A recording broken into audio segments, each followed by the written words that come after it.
नमस्कार शेतकरी मित्रांनो, विनाट कर्जमाफी सुद्धा मिळू शकते. पीक विम्यामध्ये सुद्धा बदल होऊ शकतो.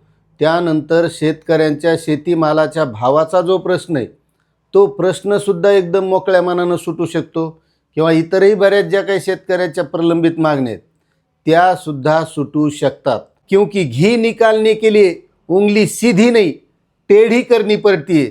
हे तुम्हाला पुढे लक्षात येईल की रविकांत तुपकर यांनी आता आक्रमक पवित्रा घेतलेला आहे.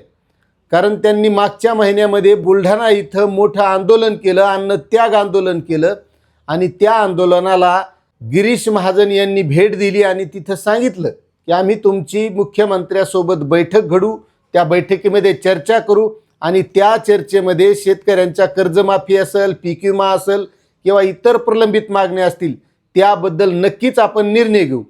मात्र सरकारनं या बाबतीत चाल ढकल केली. कोणती बैठक नाही, काहीच नाही. जसं रोहित पवारासोबत झालं की प्रवीण परदेशी यांच्या अध्यक्षतेखाली कर्जमाफीसाठी एक समिती नेमलेली होती आणि या समितीसोबत बैठक ठेवली, वेळ ठरवली, मात्र बैठक काही घडू दिली नाही. मात्र काल रविकांत तुपकर यांनी आक्रमक पवित्रा घेतला आणि विधान भवनामध्ये शिरण्याचा त्यांनी प्रयत्न केला. तिथं 7-12 उधळल्या, सोयाबीन उधळलं, कापूस उधळलं. रविकांत तुपकर आक्रमक झाले. कारण बैठक आमची ठरवली आणि बैठकच घेतली नाही, चर्चाही घडवली नाही आणि त्यांच्या आक्रमक पवित्र्यानंतर त्यांना पोलिसांनी अटक करण्याचा प्रयत्न केला. आणि सोबतचे जे कार्यकर्ते होते ते विधान भवनाच्या परिसरातील झाडावर जाऊन बसले. सोबत दोऱ्या होत्या, दोऱ्या गळ्यात अडकल्या आणि तिथं झाडावर जाऊन बसले आणि त्यानंतर शेवटी सरकारला झुकावं लागलं. आणि मग गिरीश महाजन यांनी रविकांत तुपकर यांच्याशी संपर्क केला आणि तुमची आज ठीक 4 वाजता मुख्यमंत्र्यासोबत कर्जमाफी असेल, पीक विमा असेल, शेतकऱ्यांच्या शेतीमालाचा भावाचा प्रश्न असेल किंवा इतर ज्या मागण्या आहेत त्यासाठी आपण उच्चस्तरीय अशी बैठक घेऊ आणि त्या बैठकीमध्ये तोडगा काढू.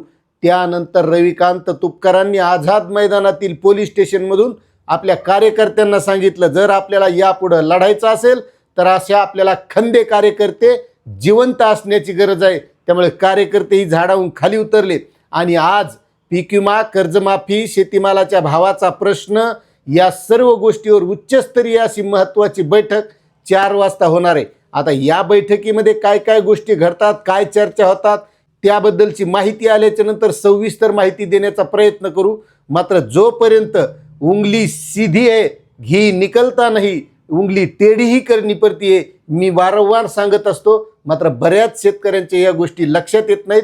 त्यामुळे हे मुंबईत झालंय, हे जर गावागावात झालं तर शेतकऱ्यांचा एकही प्रश्न प्रलंबित राहणार नाही, हे समजून घ्या. आपली माहिती आवडत असेल तर चॅनलला सबस्क्राईब करा, व्हिडिओला लाईक करा आणि जास्तीत जास्त शेतकऱ्यांना शेअर करा. धन्यवाद.